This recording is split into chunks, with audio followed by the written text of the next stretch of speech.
Hello friends, namaste. Welcome to rise voice channel. Allu Arjun arrest విషయంపై నిన్న పవన్ కళ్యాణ్ అడిగితే ఇది సమయం సందర్భమా అని చెప్పి ఆయన సీరియస్ అయ్యారు. బట్ అదే క్వశ్చన్ ని ఈ రోజు అడిగిన సందర్భంలో ఆయన ప్రెస్ తో మాట్లాడారు. ఆయన్ని అన్ని యాంగిల్స్ లో విశ్లేషించి దాని గురించి ఒక సమాధానం చెప్పారు.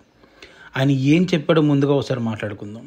మొట్టమొదటిగా ఆయన మాట్లాడింది ఏంటంటే, ప్రతి హీరోకి, ప్రతి నాయకుడికి వారి అభిమానులు వచ్చిన సమయంలో వారికి అభివాదం తెలపాలని ఉంటుంది. అదే బన్నీ చేశాడు. తర్వాత ఎప్పుడైతే ఒక కుటుంబంలో ఒక వ్యక్తి మరణించారని తెలిసిందో తక్షణమే అల్లు అర్జున్ వెళ్లాల్సింది. అలా వెళ్ళకపోవటం వల్ల మానవతా దృక్పథం అనేది లోటు అయింది.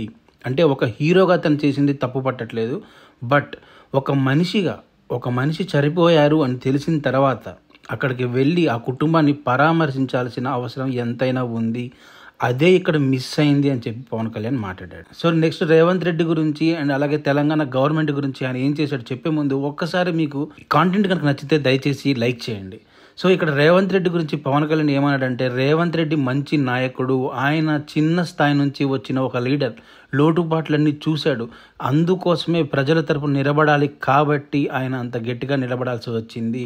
ఆయన సినిమా ఇండస్ట్రీ కోసం ఎంతో హెల్ప్ చేస్తున్నాడు. అండ్ అలాగే అల్లు అర్జున్ పుష్ప 2 మూవీ కూడా ఆల్రెడీ రేట్ హైక్స్కి కానీ బెనిఫిట్స్ కానీ అన్ని పర్మిషన్స్ ఇచ్చేశాడు. కాబట్టి ఆయన తప్పు పట్టాల్సిన అవసరం లేదు. అండ్ అలాగే ఇక్కడ పోలీసులు కూడా వాళ్ళు ఎక్కువ చేశారని కానీ తక్కువ చేశారని కానీ ఎక్కువ మాట్లాడలేము. ఎందుకంటే లా అండ్ ఆర్డర్ తన పని తను చేసుకుంటూ వెళ్ళిపోవాలి.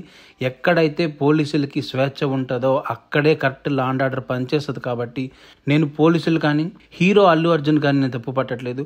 ఒక మనిషిగా అల్లు అర్జున్ ఆ ఫ్యామిలీని తక్షణమే పరామర్శించకపోవడాన్ని మాత్రం నేను తప్పు పడుతున్నాను అని చెప్పి పవన్ కళ్యాణ్ దీని గురించి విశ్లేషించి ఆయన ఒపీనియన్ ఏంటో తెలియజేశారు.